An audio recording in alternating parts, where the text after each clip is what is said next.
మరి క్రైస్తవుడికి ఏ వారం అనేది క్రొత్త నిబంధనలు ఎక్కడ కూడా రాయబడలేదు. అయితే క్రైస్తవుడా, నీకు కానీ ఈ చట్టం ఉంటే అసలు నువ్వు మిగులుతావు, నీ కుటుంబం మిగిలిద్దా? కొత్త నిబంధనలకు వచ్చేసరికి ఏదో ఇవ్వబోతున్నాడు, దానిని గ్రహించిన వాడు ఈనాడు ఎవరు లేరండి. మీ అందరికీ ప్రభువు నామంలో వందనాలండి. మరి ఈరోజు చక్కటి దేవుడి మాటలను మనం బైబిల్ నుంచి పరిశీలిద్దాం. బైబిల్ గ్రంథం ఉన్న వాళ్ళందరూ కూడా బైబిల్ తీసి చెప్పబడుతున్నటువంటి మాటలు గ్రంథంలో ఉన్నాయో లేదో చూస్తూ పరిశీలించవలసిందిగా మీ అందరికీ ప్రభు నామంలో తెలియజేస్తున్నాను. ఈరోజు మనం చెప్పుకోబోయేటటువంటి జీవ గ్రంథముల నుండి మాటలు ఏమనగా, పాత నిబంధన ఆరాధన ఎట్లు అనేటటువంటి మాటలు మనం బైబిల్ నుంచి పరిశీలిద్దాం. ప్రియమైన బిడ్డలారా, మీరెప్పుడు కూడా కని విని ఎరగనటువంటి రీతిలో ఎవరు మనతో ఈ సందర్భాన్ని మీకు మరి వివరించి చెప్పిన దాఖలాలు కూడా ఉండవు. కానీ మీరు వింటారు, ఎన్నో విలువైన మాటలు ఇప్పుడు మీరు వింటారు. మనం యేసు ప్రభు వైపు చూస్తూ, ఆయన మాటలు చుంటితేనె దారుల కంటే మధురమైనవి కాబట్టి, ఆయన మాటలు మనకు నిత్య జీవాన్ని అనుగ్రహిస్తాయి కాబట్టి, మనము మనుషుల వైపు కాకుండా మనందరము క్రీస్తు వైపు చూసి, పరలోకం ఇచ్చేది క్రీస్తు గనక దేవుడి వైపు చూసి, ఆయన మాటలు బైబిల్లో ఎలా ఉండియో చూసుకొని మనం మరి జీవితాన్ని కొనసాగించుకోవాలి, సత్యాన్ని పట్టుకోవాలి. ఇప్పుడు నేను చెప్తున్నది మీరు వినమని నేను అంటలేదు. నేను చెప్తున్నది గ్రంథంలో ఉందో లేదో చూసుకోండి. నేను ఎప్పుడైనా ఎవరికైనా చెప్పేది ఒకటే, నేనైనా ఎవరైనా సరే, నేను మీకు పరలోకాన్ని ఇస్తానని నేను చెప్పను, ఎవరైనా మీకు పరలోకాన్ని ఇస్తారని నేను అనకూడదు. ఇచ్చేది క్రీస్తే. అయితే వాక్యంలో ఉన్నది నువ్వు గ్రహించినప్పుడు, వాక్య ప్రకారం నువ్వు ప్రవర్తించినప్పుడు మాత్రమే నీకు పరలోకం వచ్చిద్ది. అందుకే నేను ఎప్పుడు చెప్తాను, నేను చెప్పేది మీరు నమ్మొద్దని నేను నమ్మమని నేను చెప్తలేదు. బైబిల్లో ఉంటే నమ్మండి, లేకపోతే అడగండి అని అంటాను నేను. అది ఇప్పుడు మనం పాత నిబంధన ఆరాధన ఎట్లు అనే దాన్ని మనం కొద్ది నిమిషాలు జాగ్రత్తగా పరిశీలిద్దాము. దీని యొక్క మూలం ఏంటి అనంటే, పాత నిబంధనలో విశ్రాంతి దినం అనేది ఒకటి ఉంది, విశ్రాంతి దినాచారం అనేది ఒకటి ఉంది. ఈ విశ్రాంతి దినాచారము ఎవరికి ఇచ్చాడు అది తెలిస్తే పాత నిబంధనలో ఆరాధన ఎట్లా ఉండిదో తెలిసిపోద్ది మనకి. అది తెలియాలి మనకి. ఇప్పుడు ధర్మశాస్త్రంలో భాగమైనటువంటిదే విశ్రాంతి దినాచారం. ఇశ్రాయేలీలకి ధర్మశాస్త్రం ఇస్తూ ఆ ధర్మశాస్త్రంలో 10 ఆజ్ఞల్లో విశ్రాంతి దినాచారం అనేది ఒకటి. ఈ విశ్రాంతి దినాచారంలో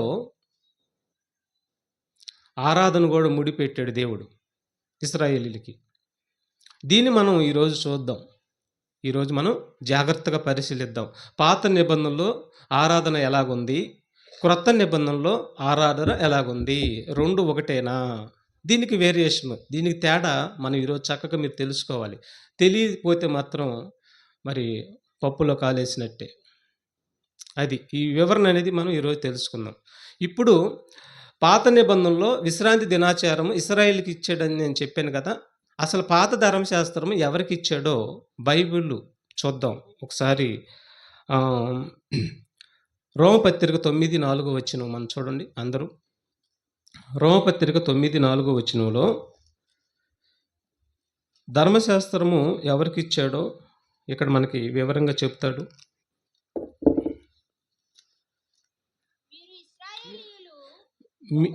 వీరు ఇశ్రాయేలీలు, జాగ్రత్తగా వినాలి, బైబిల్ను అర్థం చేసుకోవాలి. వీరు ఇశ్రాయేలీలు దత్తపుత్రత్వమును, మహిమయు, నిబంధనలను, ధర్మశాస్త్ర ప్రధానమును, అర్చనాచారాలను, వాగ్దానములను వీరివి. ఏమన్నాడు ఇక్కడ? ధర్మశాస్త్ర ప్రధానము వీరిది.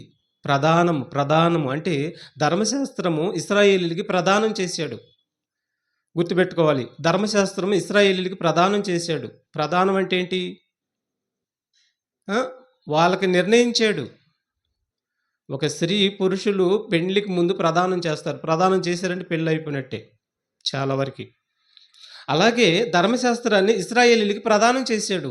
ఒక్కసారి ప్రదానం చేసిన తర్వాత మరొకరికి వర్తించదు చేయటానికి. ఇది మనం దృష్టిలో పెట్టుకుంటే ధర్మశాస్త్రం అనేది ఇశ్రాయేలీయులకు ప్రదానం చేశాడు అనేది మనం పర్టిక్యులర్‌గా ఆలోచించాలి.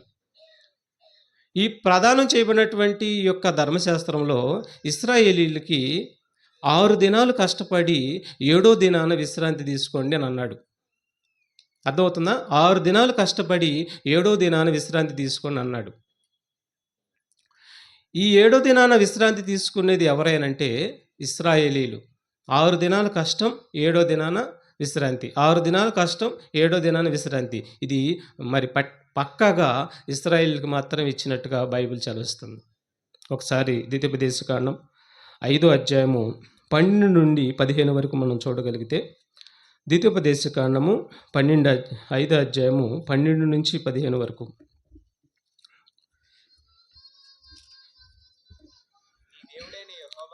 నీ దేవుడైన యెహోవా నీకు ఆజ్ఞాపించినట్లు విశ్రాంతి దినమును చూడండి ఏమంటున్నాడు. నీ దేవుడైన యెహోవా నీకు ఆజ్ఞాపించినట్టు, చూసారా, విశ్రాంతి దినాన్ని ఇశ్రాయేలీయులకి ఆజ్ఞాపించాడంట. ఆజ్ఞ దాన్ని మీరేరంటే మాత్రం ఊరుకోడు. నీ దేవుడైన యెహోవా మీకు ఆజ్ఞాపించినట్లుగా త్వరగా మీ దేవుడైన యెహోవా మీకు ఆజ్ఞాపించినట్లు విశ్రాంతి దినమును పరిశుద్ధముగా ఆచరించుము. 6 దినములు నువ్వు కష్టపడవలెను, నీ పని అంతయు చేయవలెను. ఏడో దినమున నీ దేవుడైన యెహోవాకు విశ్రాంతి దినము. దానిలో బాగా వినాలి, ఈ మాట క్రొత్త నిబంధనలు ఎక్కడైనా ఉందేమో ఒక రిఫరెన్స్ చూపించండి. ఎవరైనా చూపించండి. ఈ మాట క్రొత్త నిబంధనలు ఒక్క రిఫరెన్స్ కూడా ఉండదు. ఎందుకంటే ఇది పాత నిబంధనలో ఇశ్రాయేలుకి ఇవ్వబడినటువంటి మాట. క్రొత్త నిబంధనలో క్రైస్తవులకి ఎక్కడ కూడా 6 దినాలు కష్టపడి ఏడో దినాన విశ్రాంతి తీసుకునే మాట ఒక్క రిఫరెన్స్ కూడా దొరకదు. ఎందుకంటే మేము చూసాం కాబట్టి, పరిశీలించాం కాబట్టి. ఇక్కడ ఏమన్నాడు? 6 దినాలు కష్టపడి నీవు కష్టపడి నీ పని అంతయు చేయవలెను. ఏడో దినము నీ దేవుడని యెహోవాకు విశ్రాంతి దినము. చూసారేమన్నాడు? నీ దేవుడని యెహోవాకు విశ్రాంతి దినం. ఎందుకంటే నీ దేవుడని యెహోవా 6 దినాలు నీ కోసం, నా కోసం, ఈ ప్రపంచ ప్రజల కోసం సృష్టించేసి పని చేసి ఏడో దినాన విశ్రాంతి తీసుకున్నాడు. అలాగనే దాన్ని మీరు జ్ఞాపకం చేసుకొని మీరు కూడా 6 దినాలు కష్టపడి మీ పనులు చేసుకోండి, ఏడో దినాన విశ్రాంతి తీసుకోండి అని చెప్పి ఇశ్రాయేలీయులకి ఆజ్ఞగా ఇచ్చాడు. ఆజ్ఞ ఇశ్రాయేలుకి ఇచ్చాడు. తర్వాత ఏడో దినము నీ దేవుడైన యెహోవాకు విశ్రాంతి దినము. దానిలో నీవైనను, నీ కుమారుడైనను, నీ కుమార్తె అయినను, నీ దాసుడైనను, నీ దాసి అయినను, నీ ఎద్దైనను. బాగా పాయింట్స్ని మీరు అర్థం చేసుకోవాలి. దానిలో అంటే విశ్రాంతి దినములో నీవైనను, నీ కుమారుడైనను, నీ కుమార్తె అయినను, నీ దాసుడైనను, నీ దాసి అయినను, నీ ఎద్దైనను, నీ గాడిదైనను, నీ పశువులలో ఏదైనను, నీ ఇండ్లలోనున్న పరదేశి అయినను. ఎస్ ఏ పని చేయకూడదు. నీళ్లు కూడా తాగకూడదు. చూసారా? నీళ్లు కూడా తాగకూడదు, మేత కూడా తినకూడదు. ఇది చట్టం, ఆజ్ఞ.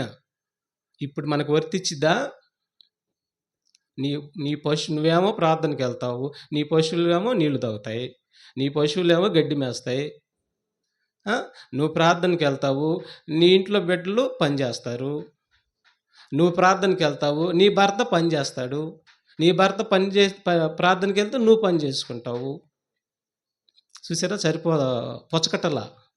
సరిపోటల్లా. చూసారా? అందుకే ధర్మశాస్త్రం యొక్క చట్టాలు వేరుగా ఉంటాయి, క్రొత్త నిబంధన చట్టం వేరుగా ఉంటుంది. దీన్ని పసికడితేనే బైబిల్ అర్థమైద్ది, లేకపోతే చిక్కు ఎంట్రుకలు ఉంటాయి. చూసారా? అట్ట అయిపోయింది బైబిల్. ధర్మశాస్త్రం అర్థమైతేనే క్రొత్త నిబంధన అర్థమైంది. ఇక్కడ మనం ఆలోచించగలిగితే ఏ పని కూడా చేయకూడదు. ఎందుకంటే నీ వలె నీ దాసుడును, నీ దాసియును విశ్రమింపవలను. నీ వలె నీ దాసియు, నీ దాసుడును విశ్రమించవలను. ఏ పని కూడా చేయకూడదు. ఆజ్ఞ ఇచ్చాడు, ఏ పని కూడా చేయకూడదు. చేస్తే ఏమైద్ది తెలుసా? ఇంకా ముందుకెళ్దాం. ఇంకా లేవీకాండం చూడండి. చేస్తే ఏమైద్ది ఎవరికైనా తెలుసా? విశ్రాంతి దినాన పని చేస్తే ఏమైద్ది ఎవరికైనా తెలిస్తే చెప్పండి ఒకసారి. విశ్రాంతి దినాన పని చేస్తే ఏమైద్ది? చూసారా? తెలియదు మనకు కదా. లేవి కాండము చూడండి ఒకసారి, లేవి కాండం 23 వచనం. 6 దినములు పని చేయవలెను. 6 దినములు పని చేయవలను, వారము వారము వారము వారము, 7వ దినమున 7వ దినమున విశ్రాంతి దినము. విశ్రాంతి దినము. పరిశుద్ధ అది పరిశుద్ధ సంఘపు దినము. మీరు అందులో మీరు పని అయిన ఏ పని అయినను చేయకూడదు. మీ సమస్త నివాసముల మీ సమస్త నివాసములందు అది యెహోవా నియమించిన విశ్రాంతి దినము. చాలు. 31 నిర్గమకాండం 31 15-16 వచనం కూడా చూడండి ఏమంటాడు. నిర్గమకాండం 31 అధ్యాయము 15-16 వచనాలు. 6 దినములు పని చేయవచ్చును, 7వ దినము యెహోవాకు ప్రతిష్ఠితమైన విశ్రాంతి దినము. ఆ విశ్రాంతి దినమున పని చేయు ప్రతివాడును తప్పక, అండర్లైన్ చేసుకోవాలి ఈ వాడు, ఈ మాట అండర్లైన్ చేసుకోవాలి, తప్పక మరణశిక్ష నొందును. ఎగిరిపోవాలి, అతను ఉండకూడదని చెప్పేశాడు, ఇక చచ్చిపోతాడు అని చెప్పేశాడు. అంటే ఎంత స్ట్రిక్ట్గా ఉందో చూడండి. ధర్మశాస్త్రంలో ఇశ్రాయేలుకి ఇచ్చిన నియమము, విశ్రాంతి దినాచారము ఎంత స్ట్రిక్ట్గా ఉందో చూడండి. ఎందుకు ఇచ్చావయ్యా అంత స్ట్రిక్ట్గా అంటే, ఇశ్రాయేలీలు చేసినటువంటి తిరుగుబాటును బట్టి నేను వాళ్ళకి చెయ్యలేనివటువంటి నేను ఇచ్చాను అంటాడు ఒక చోట, యెహెజ్కేలు గ్రంథంలో అంటాడు. కాబట్టి విశ్రాంతి దినమున పని చేయు ప్రతివాడు తప్పక అన్నాడు చూడండి, తప్పక మరణశిక్ష నొందును అన్నాడు. తప్పకుండా మరణశిక్ష నొందును. అదే 35 అధ్యాయం కూడా చూడండి, నిర్గమకాండం 35 1 నుంచి 3 వచనాల వరకు కూడా.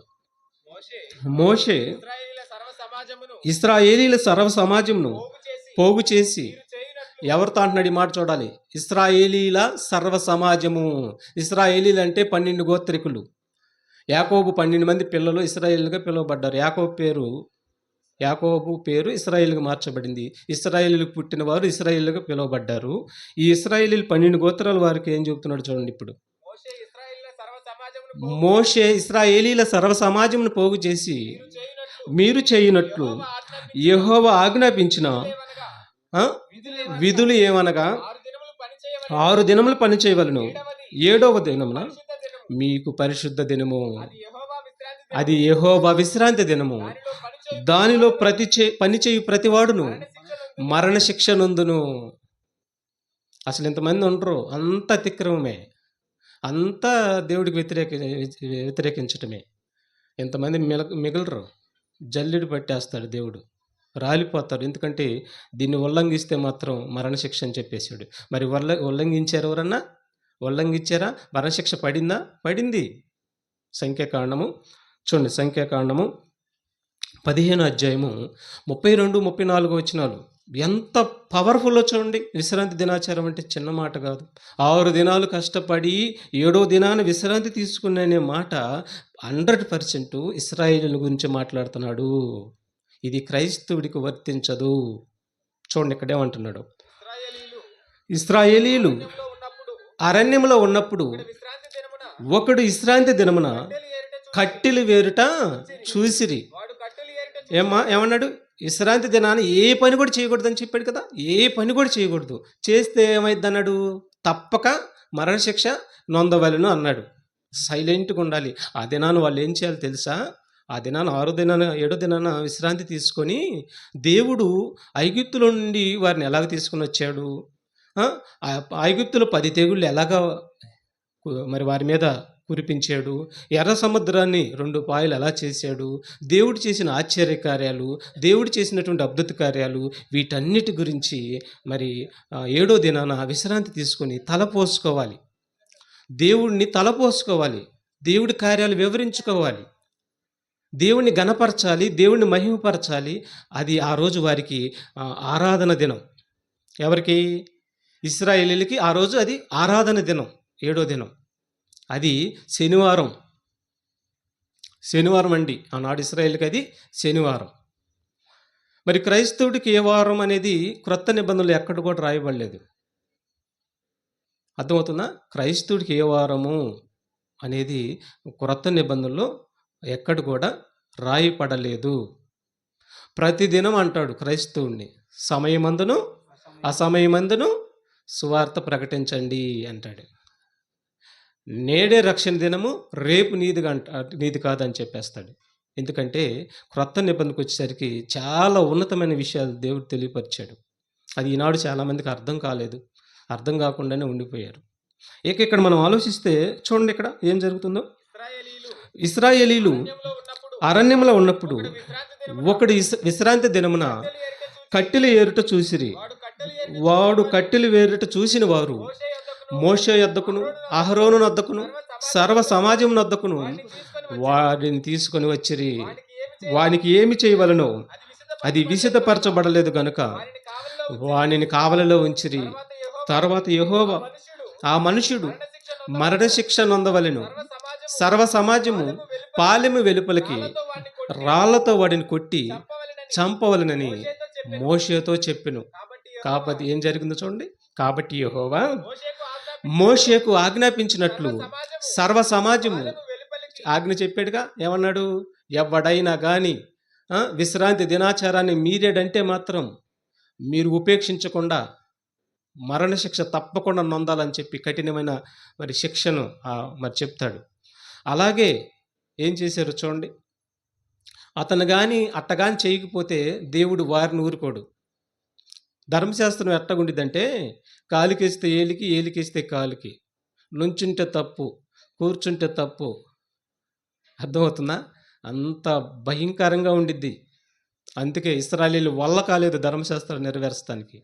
అందుకే వాళ్ళు వల్లగాక చచ్చిపోయారు. అందుకే ధర్మశాస్త్రము మరి అడ్డంగా ఉంది. అన్ని జనులు దేవుడి యొద్దకు రావటానికి ధర్మశాస్త్రం అడ్డంగా ఉంటే యేసుప్రభు ద్వారా దాన్ని కొట్టివేసి అన్ని జనుల యేసుప్రభు ద్వారా ప్రవేశపెట్టాడు. అది అడ్డంగా ఉంది.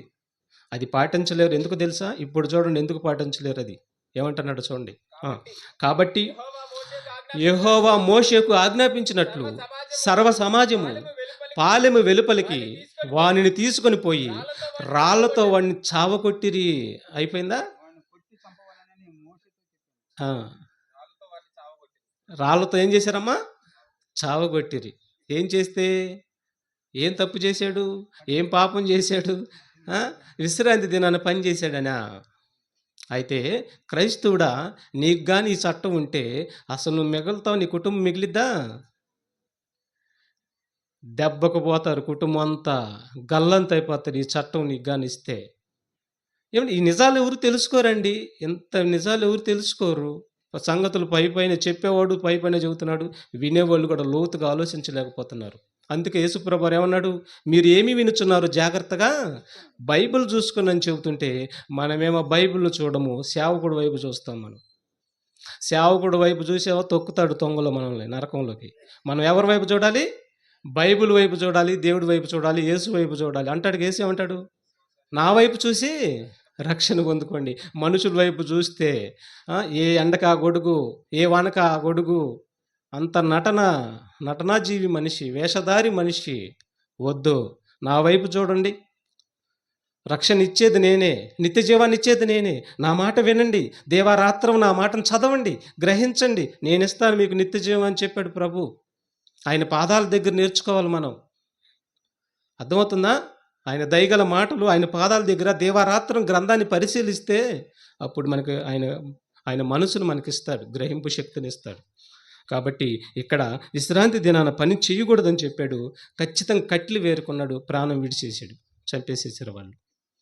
ఇక యెహెజ్కేలు గ్రంథము 20 అధ్యాయము 20వ వచనము 26వ వచనం వరకు మనం చూడగలిగితే ప్రియమైన దేవుని బిడ్డలారా, ఇక్కడ ఈ విశ్రాంతి దినాచారం అనేది ఎవరికి సూచనగా ఉందో ఒకసారి చూడండి. ఏమంటుండో? నేను మీ దేవుడనైన యెహోవానని మీరు తెలుసుకొనున్నట్లు ఆ విశ్రాంతి దినములు నాకును మీకును మధ్యను సూచనగా ఉండును. ఎవరికి? ఇశ్రాయేలీలకిని దేవుడికిని మధ్య సూచనగా ఆ విశ్రాంతి దినములు ఉండును అని అన్నాడు. అంటే విశ్రాంతి దినాచారం అనేది ఇశ్రాయేలీలకిని దేవునికిని మధ్య సూచనగా ఉండిద్ది, గుర్తంటది. ఒకవేళ ఇంకోటి కూడా మీరు అర్థం చేసుకోవాలి. ఒకవేళ అన్ని జనులు దాన్ని చేయకూడదని అంటే, ఆనాడు ఇశ్రాయేలీయులు కాలంలో అన్ని జనులు ఒకవేళ దేవుడిని నమ్మితే యెహోవా దేవుడు నమ్మితే ఆనాడు నమ్మితే వాళ్ళు చేయవలసిన పని ఏంటంటే వాళ్ళు ఖచ్చితంగా సున్నతి చేయించుకోవాలి. వాళ్ళతో కలిసిపోవాలంటే ఏం చేయాలి? సున్నతి చేయించుకోవాలి. సున్నతి చేసుకోకుండా ఆ విశ్రాంతి దినాచారం చేయటానికి హక్కు లేదు. ఎందుకంటే ఆ విశ్రాంతి దినాచారము సున్నతి గల వారికి ఇచ్చాడు. ఇశ్రాయేలుకి ఇచ్చాడు. కొంతమంది అన్ని జనులు వాళ్ళకి మరి ఇశ్రాయేలు కొనుక్కున్నవారు. కొంతమందిని వాళ్ళు ఏం చేస్తారంటే బానిసలుగా కొనుక్కుంటారు. ఆ కొనుక్కున్నవారు ఇశ్రాయేలుతో కలిసి ఉంటారు కాబట్టి వాళ్ళు సున్నతి చేసుకొని వాళ్ళు కూడా పస్కా పండుగ ఆచరించవచ్చు. వాళ్ళు కూడా విశ్రాంతి దినాన్ని పాటించవచ్చు. ఎందుకంటే సున్నతి చేయించుకున్నారు కాబట్టి వారితో కలిసి జీవనం చేస్తారు కాబట్టి. అది వారి చట్టంలో వాళ్ళు కూడా పాలు పంపులు పొందుకోవచ్చు సున్నతి ఉంటే. అర్థమవుతుందా? అదనమాట. ఇక యెహెజ్కేలు గ్రంథము 46 అధ్యాయము చూడండి. యెహెజ్కేలు గ్రంథం 46 అధ్యాయంలో 4వ వచనం నుంచి విశ్రాంతి దినమున ఉమ్, విశ్రాంతి దినమున విశ్రాంతి దినమున అధిపతి యెహోవాకు అధిపతి యెహోవాకు అర్పింపవలసిన అర్పింపవలసిన బలి ఏదనగా దహన బలి వేదనగా నిర్దోషమైన నిర్దోషమైన 6 గొర్రె 6 గొర్రె పిల్లలను పిల్లలను నిర్దోషమైన నిర్దోషమైన ఒక పొట్టేలు అయ్యా 3వ వచనం నుంచి చదువు ఒకసారి. 3వ వచనం నుంచి చూడండి. విశ్రాంతి దినాల్లో ఏం చేయాలో చెప్తున్నాడు. ఇంకా మరియు విశ్రాంతి దినాల్లో 6 దినాలు కష్టపడి విశ్రాంతి దినాల్లో వాళ్ళు ఏం చేస్తారంటే మరి విశ్రాంతి తీసుకుంటారు. 7వ దినాన్ని విశ్రాంతి తీసుకుంటారు. ఈ విశ్రాంతి దినాలలో వాళ్ళకి జరిగేటటువంటి కొన్ని చెప్తాడు. ఆ రోజు వాళ్ళు ఆరాధిస్తారంట. ఆరాధిస్తారంట. ఈ విశ్రాంతి దినాల్లో వాళ్ళు చేయదగినవి మనం చేస్తామో లేదో ఒకసారి చూడండి, చదువుదాం. ఉమ్. మరియు విశ్రాంతి దినములలోను మరియు విశ్రాంతి దినములలోను అమావాస్యలలోను దేశ జనులు తలుపు దగ్గర ఆ తలుపు దగ్గర నిలవబడి యెహోవాకు యెహోవాకు ఆరాధన చేయవలెను. విశ్రాంతి దినమున చూసారా? యెహోవాకు 7వ దినాన వాళ్ళు విశ్రాంతి దినాన ఆరాధన చేసేవాళ్ళు. ఎలాగ ఆరాధన చేసేవాళ్ళు? ఎలా చేశారు? దేవుణ్ణి, ఆయన చేసిన మేలుని పొగుడుకునేవాళ్ళు, ఆయన్ని పొగిడేవాళ్ళు, ఆయన చేసినటువంటి మేలులన్నిటిని గురించి ఘనపరిచేవాళ్ళు, దేవుడికి స్తుతులు చెల్లించేవాళ్ళు, పాటలతోనూ అలాగా దేవుణ్ణి మాటలతోనూ ఆరాధించేవారు. అది వారి ఆరాధన. 7వ దినాన ఆరాధన వారిది. తర్వాత విశ్రాంతి దినమున అధిపతి అధిపతి యెహోవాకు అర్పింపవలసిన యెహోవాకు అర్పింపవలసిన బలి ఏదనగా దహన బలి ఏదనగా నిర్దోషమైన నిర్దోషమైన 6 6 గొర్రె పిల్లలను గొర్రె పిల్లలను నిర్దోషమైన ఏ దినానా? ఎప్పుడు? ఎప్పుడు? విశ్రాంతి దినమున. విశ్రాంతి దినమున విశ్రాంతి దినమున అధిపతి యెహోవాకు అర్పింపవలసిన దహన బలి ఏదనగా నిర్దోషమైన 6 గొర్రె పిల్లలను నిర్దోషమైన ఒక గొర్రె పొట్టేలును పొట్టేలుతో తూమెడు పిండి గల నైవేద్యము చేయవలెను. గొర్రె పిల్లతో కూడా శక్తి కొలది నైవేద్యమును తూము 1 ఇంటికి 3 పళ్ళ నూనెయు తేవలను. అమావాస్య నాడు నిర్దోషమైన చిన్న కోడెను నిర్దోషమైన 6 గొర్రె పిల్లలను నిర్దోషమైన ఒక పొట్టేలును అర్పింపవలను. చూసారండి? ఇవన్నీ అర్పింపవలను. 15 వచనం వరకు చదవండి, బాగుండిద్ది, మీకు అర్థమైద్దిగా. నైవేద్యమును సిద్ధపరచవలను. ఎద్దుతోను పొట్టేలుతోను తూమిడి పిండిని గొర్రె పిల్లలతో శక్తి కొలది పిండిని అర్పింపవలను. తూము 1 ఇంటికి 3 పళ్ళ నూనె నైవేద్యం చేయవలను. అధిపతి ప్రవేశించినప్పుడు మండపు మార్గమున ప్రవేశించి అతడు ఆ మార్గము గాని వెలుపలికి పోవలను. అయితే దేశ జనులు అంటే ఏ దేశ జనులు ఏంటి? ఏ దేశ జనులు? యెరూషలేం దేశ జనులు, ఇశ్రాయేలీలు. అది దేశ జనులు అంటే ఈ ప్రపంచంలో ఉన్నటువంటి దేశ జనులను అనుకోవాకండి. అట్లా అనుకొని బైబిల్ని తప్పు పట్టేసుకుంటున్నారు. దేశ జనులు అంటే ఇశ్రాయేల్ దేశం గురించి మాట్లాడుతున్నాడు. అయితే దేశ జనులు నియామక కాలములందు యెహోవా సన్నిధిని ఆరాధన చేయుటకై. అదిగో చూసారా? నియామక కాలం అంటే 6 దినాలు కష్టపడి 7వ దినాన మీరు విశ్రాంతి తీసుకోవాలి. అది మీరు ఆ విశ్రాంతి తీసుకోవటానికి వచ్చినప్పుడు అది ఆరాధన అంటున్నాడు. వచ్చినప్పుడు ఆరాధన చేయుటకై వచ్చినప్పుడు ఉత్తరపు గుమ్మపు మార్గముగా వచ్చిన వారు దక్షిణపు గుమ్మపు మార్గముగా వెళ్ళవలెను. మార్గం దక్షిణపు గుమ్మపు మార్గముగా వచ్చిన వారు ఉత్తరపు ఉత్తరపు గుమ్మపు మార్గముగా వెళ్ళవలెను. తాము వచ్చిన దారి తాము వచ్చిన దారిని ఎవరినూ తిరిగిపోక అందరూ తిన్నగా వెలుపలికి పోవలెను. అధిపతి వారితో కలిసి ప్రవేశింపగా వారు ప్రవేశించుదురు.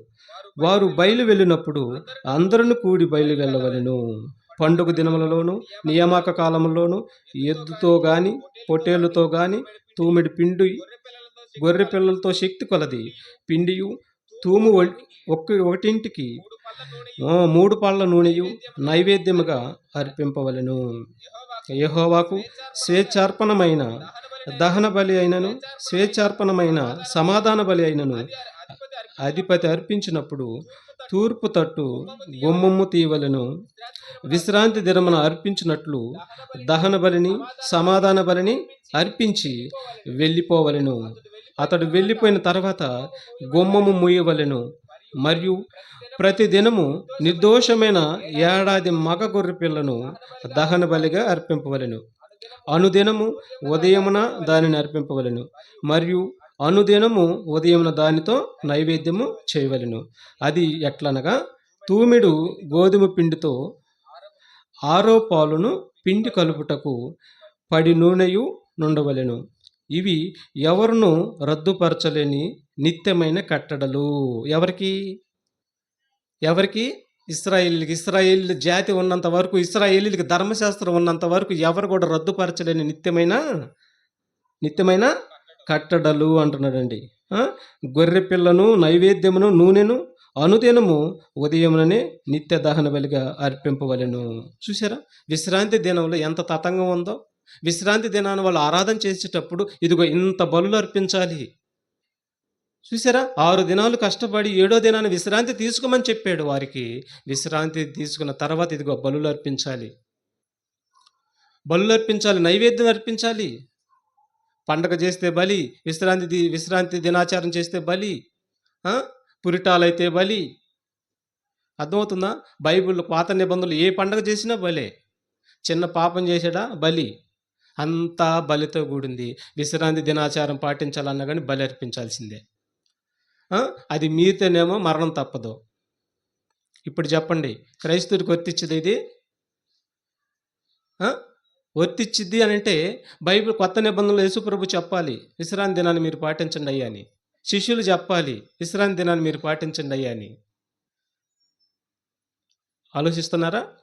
ఇంకా ముందుకు వెళ్దాం ప్రియమైన దేవుడి బిడ్డలారా. మొదటి దినవృత్తాంతాలు 23:30 వచనం. మొదటి దినవృత్తాంతాలు 23:30 మనం చూడగలిగితే,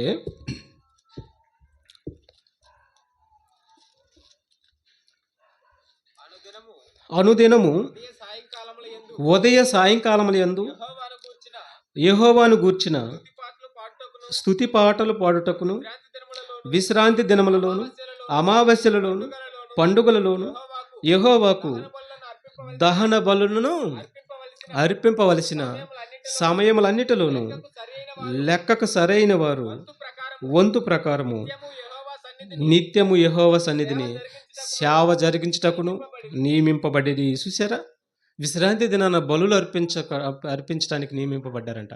విశ్రాంతి దినములలో బలులు అర్పించడానికి అంటే విశ్రాంతి దినం పాటించేవారు ఎవరైనా కానీ ఖచ్చితంగా బలి అర్పించాలి.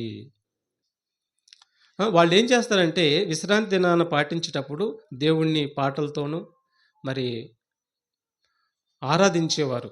7వ దినాన ఆరాధించేవారు. ఇక ఇంకో మాట కూడా చూద్దాం. 2 దినవృత్తాంతాలు 31:3 వచనం కూడా చూడండి. 2 దినవృత్తాంతాల గ్రంథము 31వ అధ్యాయము 3వ వచనం. మరియు యెహోవా ధర్మశాస్త్రమునందు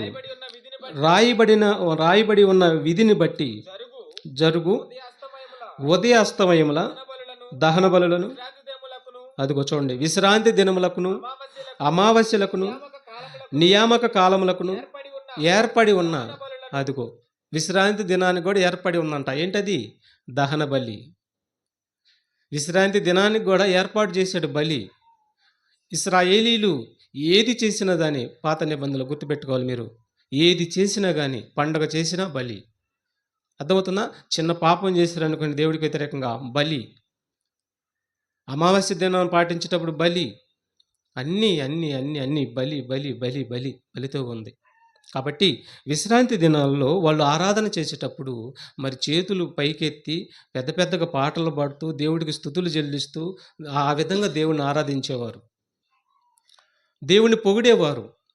అది ఏడో రోజు జరిగేది. అలాగా ప్రతి విశ్రాంతి దినాచారము దేవుణ్ణి ఆ విధంగా వాళ్ళు ఆరాధన చేసేవారు. అలా ఆరాధన చేసేటప్పుడు వాళ్ళు బలులు అర్పించేవారు. ఇది పాత నిబంధన పద్ధతి. ఈ చట్టం మీరేరనుకోండి మరణశిక్ష తప్పదు. మీరు విన్నారుగా? బైబిల్‌లో లేనిది మనం ఏమైనా చెప్పుకుంటున్నామా? బైబిల్‌లో ఉన్నదే మనం చెప్పుకుంటున్నామండి. ఇక నెహెమ్యా గ్రంథం చూడండి. నెహెమ్యా గ్రంథము 13 అధ్యాయము 15 నుండి 22 వచనాలకు మనకు వచ్చేసరికి ఇక అందరూ కూడా విశ్రాంతి దినాచారాన్ని మీరిపోతారండి.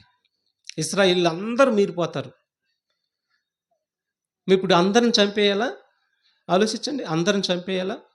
దేవుడే తగ్గించుకొని విశ్రాంతి దినాచారం వీళ్ళు మీరేసేసారు.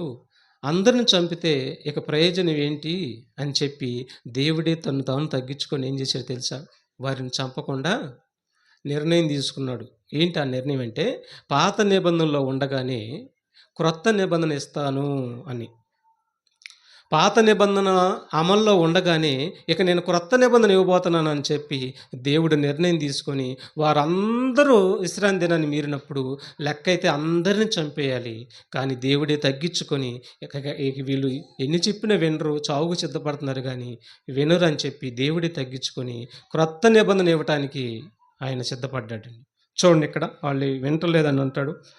ఆ దినములలో ఆ దినములలో యూదులలో కొందరు విశ్రాంతి విశ్రాంతి దినమున దినమున ద్రాక్ష తొట్లను త్రొక్కుటయు, ద్రాక్ష తొట్లను తొక్కుటయు.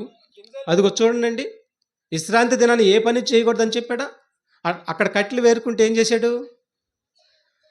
చచ్చిపోయారు కదా, చచ్చిపోయారు. ఇక్కడ ఏం చేస్తున్నారు చూడండి, విశ్రాంతి ఆ దినమున ఆ దినములలో ఆ, యూదులలో కొందరు యూదులలో కొందరు విశ్రాంతి దినమున విశ్రాంతి దినమున ద్రాక్ష తొట్లను అదిగో త్రొక్కుటయు, ద్రాక్ష తోటలను తొక్కుటయు. గింజలు తొట్లలో పనిలో ఉంటున్నారు, ఏ పని చేయకూడదని దేవుడు చెప్పాడు.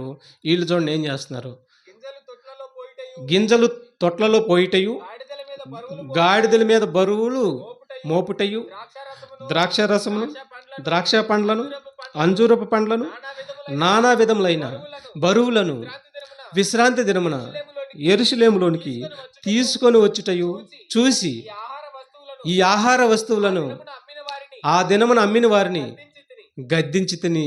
చూసారా? ఆ దినంలో వాళ్ళందరూ ఆ పనే చేస్తున్నారు. అందరూ మీరిపోయారు. గద్దించానని చెప్తున్నాడు నెహెమ్యా గారు. నెహెమ్యా గారు గద్దించినా, ఏ ప్రవక్త గద్దించినా అదేదో అంటారు చూసారా, లోకంలో సామెత ఒకటి ఉంది, వాత వేయబడిన మనస్సాక్షి అని.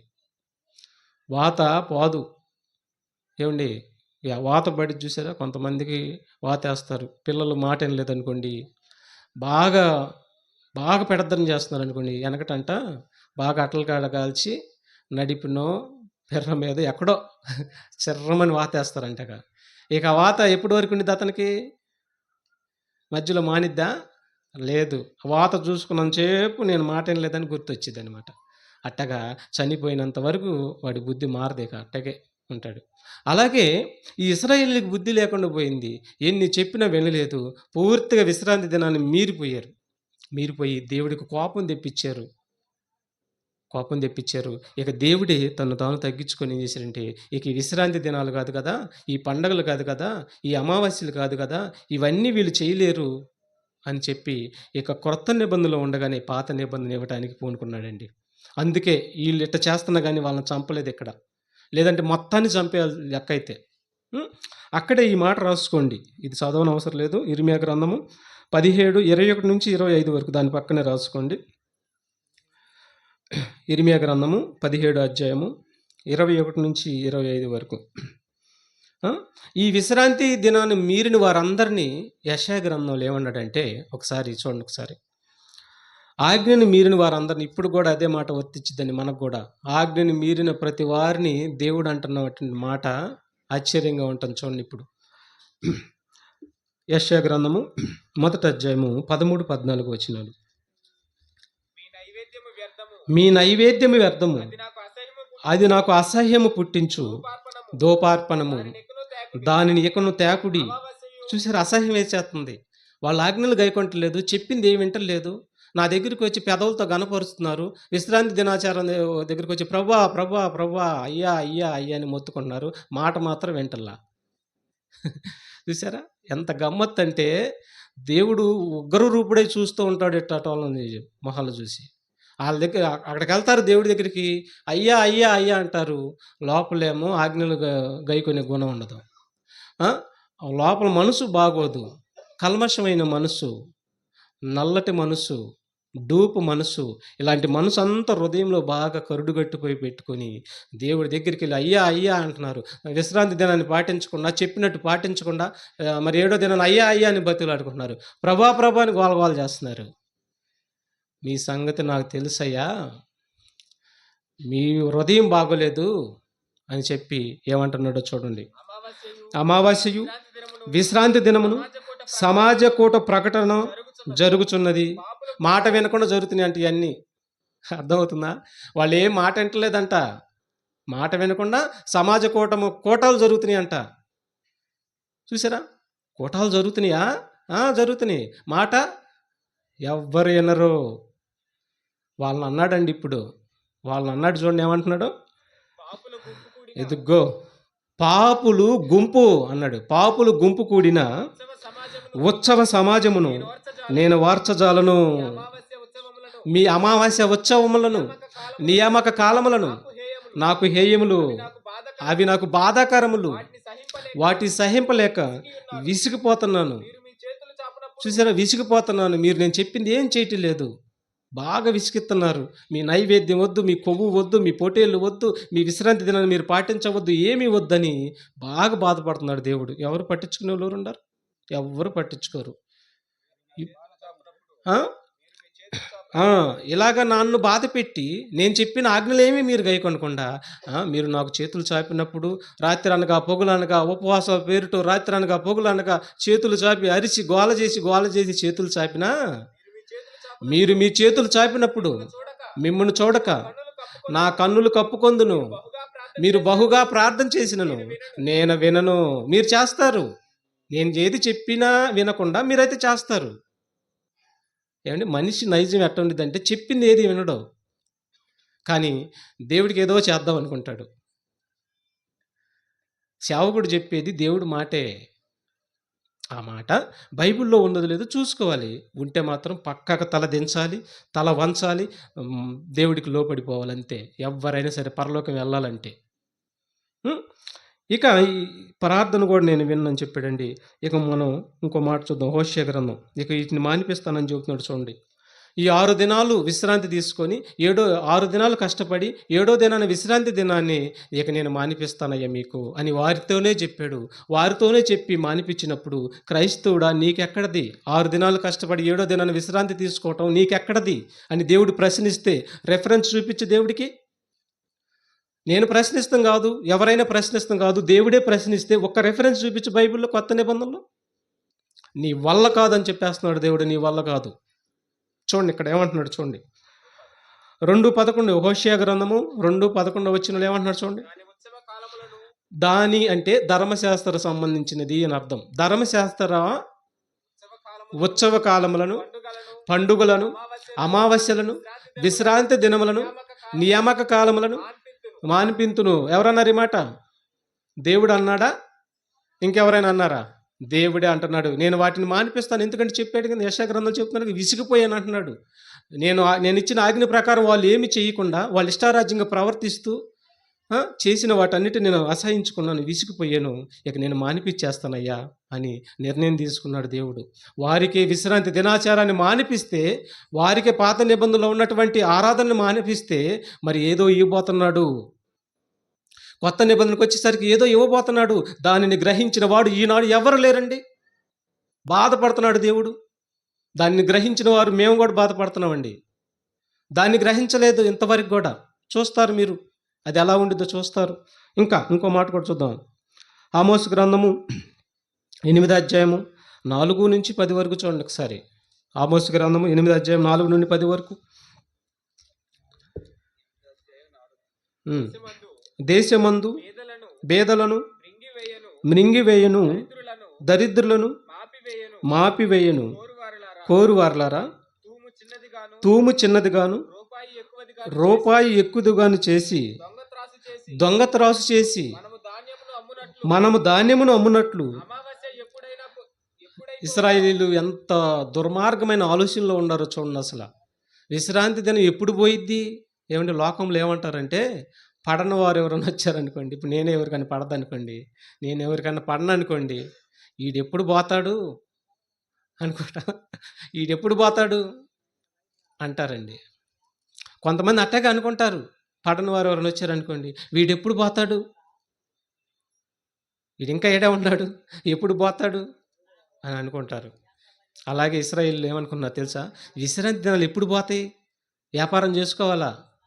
అమావాస్య ఎప్పుడు పోవునో, ఆ, అమావాస్య ఎప్పుడు పోవును? మనము గోధుమలను అమ్మకయు మనం గోధుమల అమ్మకయు. అమ్మకము చూసారా, వ్యాపారం గురించి ఆలోచిస్తున్నారు, తిండి గురించి, పొట్ట గురించి ఆలోచిస్తున్నారు ఈ దరిద్రులు. దేవుడి గురించి ఆలోచిస్తలేదండి. దేవుడి గురించి ఆలోచిస్తలా, దేవుడి చట్టం గురించి ఆలోచిస్తలా, విశ్రాంతి దినాచారం గురించి ఆలోచిస్తలేదండి. తిండి గురించి, తిండి తిండి తిండి తిండి అన్నాడు. తిండి పోయిద్ది, నువ్వు పోతావు గుంటలోకి అని చెప్పాడు. అర్థం కాల వాళ్ళకి. పొట్టను ప్రేమిస్తున్నారా మీరు? పొట్ట పోయిద్ది, నువ్వు పోతావు నాయన పొరుక్కి అని చెప్తున్నాడు. ఆజ్ఞ గైకుంటే నీ ఆత్మ పరలోకానికి వెళ్ళిద్ది. వాళ్ళేమో ఆజ్ఞకి పక్కన పెట్టేసి పొట్ట కోసం ఆలోచిస్తున్నారు. చూసారా? మరి అసలు వాళ్ళకి ఆ విశ్రాంతి దినాన్ని ఉంచాలా, దినాచారం ఉంచాలా చెప్పండి? లెక్క అయితే వాళ్ళని అప్పుడే చంపేయాలి. దేవుడే తగ్గించుకొని, నేను ఎడదిరిగి తీసేయబోతున్నాను, ఇంకేం చంపినా ఒకటే, వేస్ట్ అని చెప్పి ఆయనే తగ్గించుకున్నాడు దేవుడు. ఏమంటున్నాడు చూడండి, మనము గోధుమలను గోధుమలను అమ్మకము చేయునట్లు అమ్మకము చేయునట్లు విశ్రాంతి దినము ఎప్పుడు విశ్రాంతి దినం ఎప్పుడు గతించిపోవునో గతించిపోవునని చెప్పుకొని చెప్పుకొని వారలారా, దరిద్రులను వెండికి కొనునట్లును పాదరక్షలనిచ్చి పేదవారిని కొనునట్లును సచ్చు ధాన్యమును మనం అమ్ముదము రండని. విశ్రాంతి దినం ఎప్పుడైపోవునో అంత బాధేస్తుందా? విశ్రాంతి దినం పాటించలేక అంత బాధేస్తుందా? పాత నిబంధనలో విశ్రాంతి దినం రోజు ఆరాధించడం అంత బాధేస్తుందా? అంత బాధేస్తుంది వాళ్ళకి. సచ్చు ధాన్యం అమ్మాలంట. సచ్చు మనుషులు ఈ మాట ఆలకించుడి ఏమంటున్నాడు? యాకోబు యొక్క అతిశయాస్పదము తోడని అతిశయస్పదం తోడని యెహోవా ప్రమాణము యెహోవా ప్రమాణం చేయనిదేమనగా, వారి క్రియలను వారి క్రియలను నేనెన్నడూను మరువను. నేను ఎన్నడను మరవను. నిన్ను గూర్చి చూసారా? నా విశ్రాంతి దినాన్ని పాటించక అది పోవాలని కోరుకుంటున్నారు ఆ దుర్మార్గులారా. చూసారా? అది పోవాలి. పోతే స్వచ్ఛదాన్యం అమ్ముకోవాలి, పోతే వ్యాపారం చేసుకోవాలి. ఆజ్ఞలేంటి? ఆజ్ఞతో మాకు పని లేదు, మాకు ముద్ద కావాలి. పరలోకంతో పని లేదు, మాకు ముద్ద కావాలి. చూసారండి ఎంత దుర్మార్గంగా ఉన్నారు వాళ్ళు.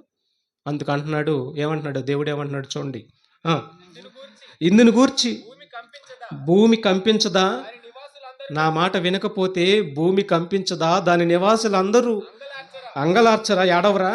నైలు నది పొంగునట్లు చాలు. చూసారా?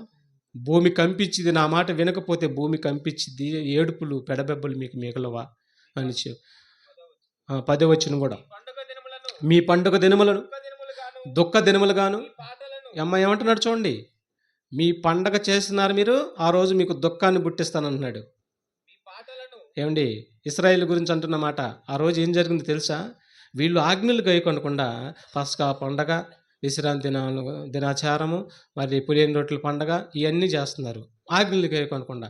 ఒక పక్క మరణం పట్టుకొస్తుంది, వాళ్ళ పిల్లలు చచ్చిపోతున్నారు, వాళ్ళకి మరణాలు తటస్థిస్తున్నాయి. ఎందుకు? ఆజ్ఞలు గైకొనట్లేదు, చెప్పిందేం వింటలేదు, చెప్పినట్టుగా చేయట్లేదు, అందుకని మరణాలు వచ్చేసింది. ఇందాక విశ్రాంతి దినాన్ని పాటించినందుకు ఏమొచ్చింది? అతనికి మరణం వచ్చేసింది.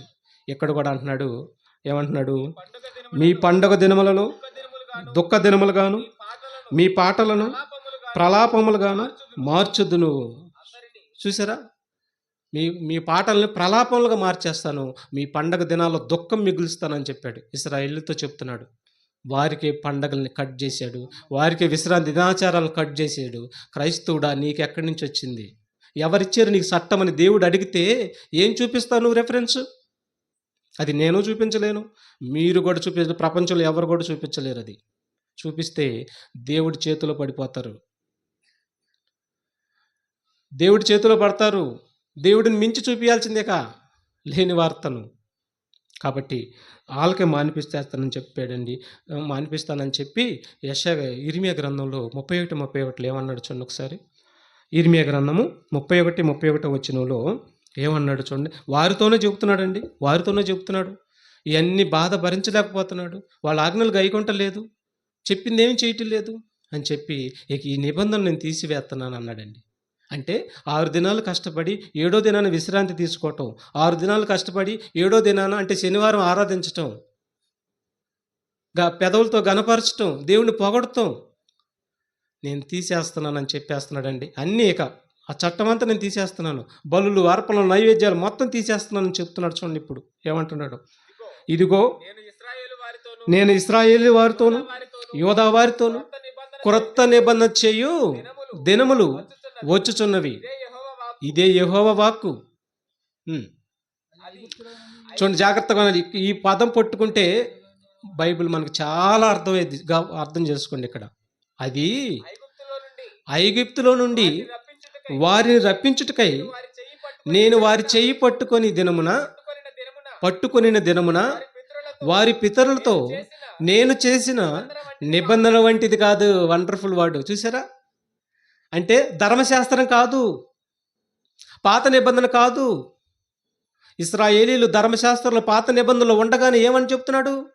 ఐగుప్తులో నుంచి వచ్చినప్పుడు సీనాయి పర్వతమందు మోషే ద్వారా నేను నియమించినటువంటి ధర్మశాస్త్రం వంటిది కాదు కాదని ఆయన అంటే, అవునని నువ్వంటావా? ఎదురు నిలబడతావు దేవుడికి? ప్రపంచంలో దేవుడికి ఎదురు నిలబడి బ్రతికి బట్టగడ్డవాడు ప్రపంచంలో ఒక్కడు కూడా లేడు. నలిగిపోతారు, నల్లులు నలిగిపోయినట్టు ఆయనకి ఎదురు పడితే. ఆయన మాట ప్రకారం వెళ్తే ఆయన నిన్ను హెచ్చిస్తాడు. ఆయన కానీ ఎదురొస్తే అదో పాతాలకు తొక్కబడతారు ప్రపంచంలో ఎవరైనా సరే. వారు బోధకులు కావచ్చు, వారు విశ్వాసులు కావచ్చు, మనుషుల మొహాన్ని చూడరు ఆయన. ఆయన మాటలు గైకుంటే మనకు ఆయన చిన్న పిల్లలుగా కనిపిస్తాడు. మంచి మనసు గలవాడు దేవుడు, మంచి మనసు గలవాడు ఆయన. ఆయన మాటలు గైకొనకపోతే, ఆయన దుఃఖపరిస్తే నిన్ను ఊరుకోడు. ఈనాడు ప్రపంచంలో ఎక్కువగా దుఃఖపరుస్తున్నారు దేవుణ్ణి. ఆనాడు ఇశ్రాయేలీయులందరూ దుఃఖపరిచారు, కన్నీరు పెట్టించారు ప్రభు కంట. అందుకే అయ్యా మీరు అసలు పాటించలేరు, మీ వల్ల కాటలేదు, నేనే సర్దుకుంటున్నాను, నేనే తగ్గించుకుంటున్నాను అని చెప్పి వారికి ఇవ్వబడినటువంటి ధర్మశాస్త్రాన్ని ముగింపిచ్చేస్తున్నాడు. నేను ఐగుప్తులో నుండి మిమ్మల్ని తీసుకొచ్చిన దినమున సీనాయి పర్వతమందు ఇచ్చినటువంటి నిబంధన వంటి నిబంధన కాదు అని చెబుతూ ఏమన్నాడు చూడండి. నేను వారి పెనిమిటినైనను ఆ, వారు ఆ నిబంధనను నేను వారి పెనిమిటినైనను ఆ నిబంధనను భంగము చేసుకొనిరి. అదిగో ఏం చేసుకునేది? భంగం చెరిపి వేసుకున్నారు. నిబంధన చెరిపి వేసుకున్నారు. ఎందుకంటే నెరవేర్చలేక చెరిపి వేసుకున్నారు. అందుకని ఒక రక్షకుడిని మీకే ఇశ్రాయేలులారా మీకే నేను కొత్త నిబంధన ఇవ్వబోతున్నానని చెప్పి యేసు ప్రభు ద్వారా కొత్త నిబంధన ఇశ్రాయేలుకి ఇచ్చాడు. ముందు తెలుసా మీకు ఈ సంగతి?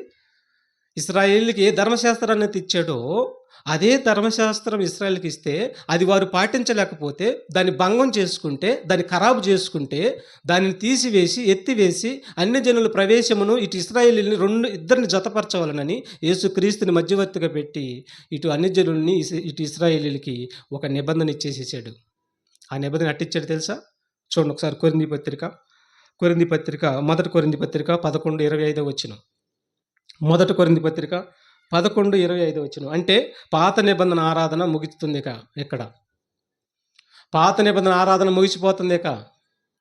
పాత నిబంధన 6 దినాలు కష్టపడి 7వ దినాన మరి దేవుని యొక్క ఆయన నియమించిన స్థలానికి వెళ్ళి ప్రభు అని ఆయన కార్యాలు ఆయన చేసినవన్నీ కూడా మరి తలపోసుకోవటం, మాట్లాడుకోవటం, ఇవన్నీ కూడా స్తుతులు చెల్లించటం, వాటి గురించి పాడటం, భజన చేయటం, చప్పట్లు కొడతాం, ఇవన్నీ కూడా ముగింపిచ్చేస్తున్నాడు. కొత్త నిబంధనలో ఏదో ఉంది ఆరాధన, ఎలా చేయాలో చెప్తాడు. ముగించుకున్నాం. ఇంకా ఆ ప్రకారమే భోజనమైన పిమ్మట ఆయన పాత్రను ఎత్తుకొని, ఈ పాత్ర నా రక్తం వలనైనా క్రొత్త నిబంధన. చూసారా అన్నాడు. ఎవరితో అంటున్నాడు ఈ మాట? ఇశ్రాయేలీలతో అంటున్నాడు. ఇటు మొదట సంఘంగా కూడిన 3000 మంది కానీ ఎవరు అనుకుంటున్నారు? ఇశ్రాయేలీలతోనే మొదట చట్టం ఇచ్చేసేసాడు, క్రొత్త నిబంధన ఇచ్చేసేసాడు. చదువు. మీరు దీనిలోని ఇది నా రక్తం వలనైనా క్రొత్త నిబంధన, ఇది నా రక్తం వలనైనా క్రొత్త నిబంధన అన్నాడండి. మరి ఈ క్రొత్త నిబంధనలో, పాత నిబంధనలోనేమో 6 దినాలు కష్టపడి 7వ దినాన విశ్రాంతి తీసుకొని, విశ్రాంతి దినాన్ని మీరు దేవుణ్ణి ఆరాధించండి అన్నాడు. వాళ్ళు ఆరాధించారు, స్తుతులు చెల్లించారు, పాటలు పాడారు, ఈ విధంగా విశ్రాంతి దినాన్ని ఆరాధించారు. ఆరాధించిన తర్వాత బలులు అర్పించారు. ఇప్పుడు ఆ క్రమం మనకుందా? 6 దినాలు కష్టపడి 7వ దినాన ఆరాధన చేసే క్రమం ఇశ్రాయేలుకి ఇచ్చాడు. మరి బలులు మనకుందానంటే బలుల సంగతి ఏంటి? నైవేద్యం సంగతి ఏంటి? ఇక్కడే మరి మార్కులు పడిపోతాయి, చెప్పలేరు సమాధానం. అందుకని కొత్త నిబంధన అన్నాడంటే దానికి మరలా ఆరాధన ఏదో ఉంది. ఇది ఎవరు గ్రహించలేదు, దీన్ని అర్థం చేసుకోలేకపోతున్నారు. అది ఇది మొత్తం కలిపేసుకుంటున్నారు. వాళ్ళు చేసినట్టుగా మేము చేద్దామని కలిపేసుకుంటున్నారు. సరే చేస్తావు, నువ్వు కూడా 6 దినాలు కష్టపడతావు, 7వ దినాన విశ్రాంతి అంటున్నావు. మరి విశ్రాంతి రోజు ఏ పని అని చేయకుండా ఉంటున్నావా? నీ బిడ్డలు చేస్తలేదా? అన్నం తినకట్లేదా? ఎవరు అన్నం తినట్లేదా? నీ బిడ్డలు అన్నం తినట్లేదా? నీ పశువులు మేత మేయట్లేదా? నీ పశువులు నీళ్లు తాగట్లేదా? నీ కోడి గింజలు తింటలేదా? ఏంటనుకుంటున్నారు? ధర్మశాస్త్ర చట్టం అంత కఠినంగా ఉంది. ఏది మేత మేసినా అయిపోతావు, ఆ రోజు నువ్వు చచ్చిపోతావు. నువ్వు ఏ పని చేసినా చచ్చిపోతావు నువ్వు ఆ రోజు. అందుకని అది నీది కాదు. గ్రహించండి ప్రియమైన దేవుడి బిడ్డలారా, నా సహోదరి సహోదరులారా, గమనించండి. చట్టాలు వేరుగా ఉన్నాయి. ధర్మశాస్త్ర చట్టం వేరు, క్రొత్త నిబంధన చట్టం వేరు.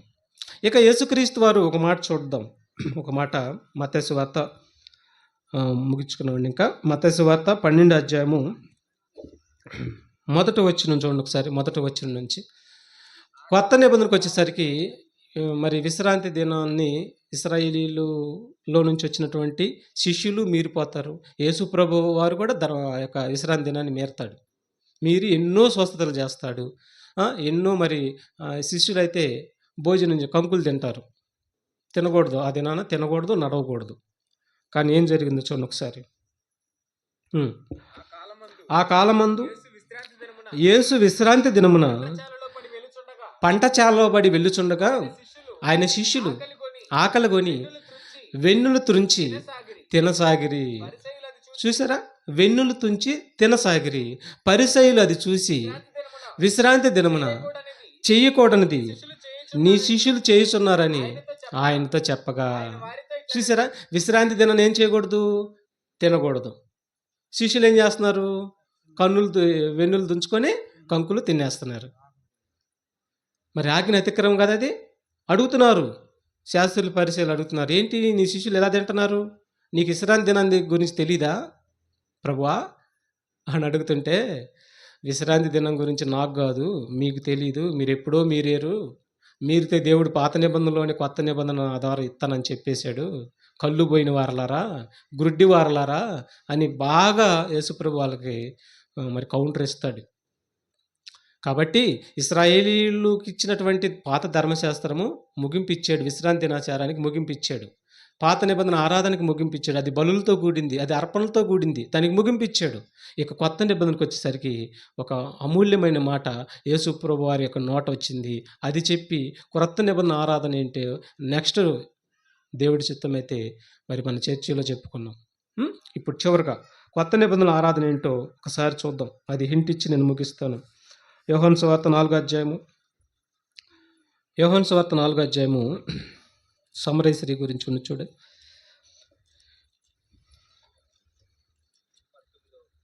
18. యోహాను సువార్త 4వ అధ్యాయం 18వ వచనం నుంచి చదువుదాం. 19 నుంచి చూడు. 19. అప్పుడు ఆ స్త్రీ, అయ్యా, బాగా వినాలి, నీవు ప్రవక్తవని గ్రహించుచున్నాను. బాగా అర్థం చేసుకోండి. ఇక్కడ అర్థం చేసుకోండి ఏమంటుందో ఆమె. ఆ ప్రభు ఏం చెబుతున్నాడో అర్థం చేసుకుంటే తెలిసిపోద్ది. పాత నిబంధన ముగింపిచ్చాడని. పాత నిబంధనలో 6 దినాలు కష్టపడి 7వ దినాన మరి విశ్రాంతి దినాన్ని ఆచరించి మరి స్తుతులు చెల్లించడం, పాటలు పాడటం, అది ఆరాధన. పాత నిబంధన ముగింపు అయిందని చెబుతున్నాడు. చూడండి, ఇప్పుడు మా పితరులు ఈ పర్వతమందు ఆరాధించిరి, ఆరాధించవలసిన స్థలము యెరూషలేములో ఉన్నదని అదిగో స్థలం ఎక్కడుందంట?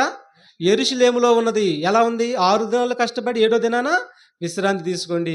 అందరూ యెరూషలేముకొచ్చి ఆడ ఆరాధించండి అని చెబుతుంది. అక్కడ జరిగేది కదా అని చెబుతుందండి. ఆ!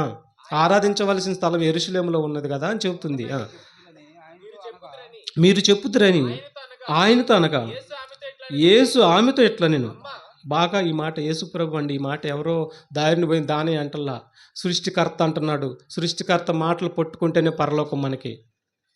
దారిని పోయి దానయ్య ఎవరో అంటల్లా ఈ మాట.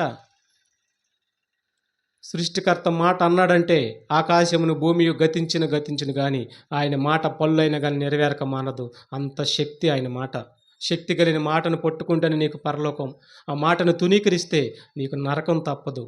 నన్ను దాటిపోవాడు ఎవడైనా సరే నా వాడు కాదని చెప్పేశాడు. చూడండి ఇక్కడ ఏమంటున్నాడు? అమ్మా, ఒక కాలము వచ్చుచున్నది. బాగా వినాలి. ఆరాధన గురించి చెప్తున్నాడు. ఆరాధన గురించి చెప్పాడు. ఇది మనం అంగీకరించాల్సిందే. అమ్మా, ఒక కాలము వచ్చుచున్నది.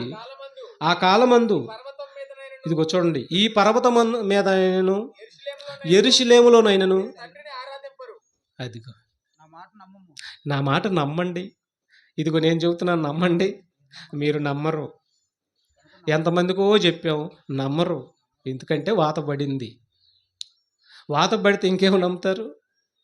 గుడ్డోడు మాట నమ్ముతాం మనం. గుడ్డివాడు త్రోవ చూపిస్తే ఇద్దరు ఏడపడతారు, గుంటలో పడతారు. యేసు చెబితే నమ్మరు. నా మాట నమ్మమ్మా అంటున్నాడండి. నమ్ముదామండి. నా మాట నమ్ము అని అంటున్నాడు. అన్నీ ఏమంటున్నాడు చూడండి. మీకు తెలియని దానిని ఆరాధించువారు మేము. ఏమండి ఇక్కడ యేసుప్రభు వారు కూడా మెన్షన్ చేసుకుంటున్నాడు.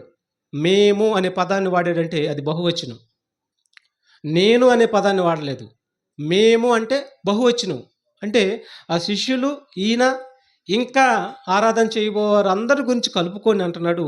మేము మాకు తెలిసిన దానిని. ఏం తెలిసిందయ్యా నీకు? ఏం తెలిసింది నీకు? చెప్పండి. ఏం తెలిసింది? ప్రభుకి తెలిసిందంట. ఏం తెలిసింది అంటే తండ్రి నాకు నేర్పించాడు. నువ్వు భూమి మీదకి వెళ్ళి అందరికి సువార్త ప్రకటించి అందరి కోసం నీ ప్రాణం పెట్టు. నువ్వు ప్రాణం పెట్టి అందరిని రక్షించు అని చెప్పి తండ్రి నాకు చెప్పాడు. నేను నా శిష్యులకు నేర్పించాను. ఇదిగో అందరి కోసం నా ప్రాణం పెట్టాను. అందరినీ దేవుడి వైపు మళ్ళించాను.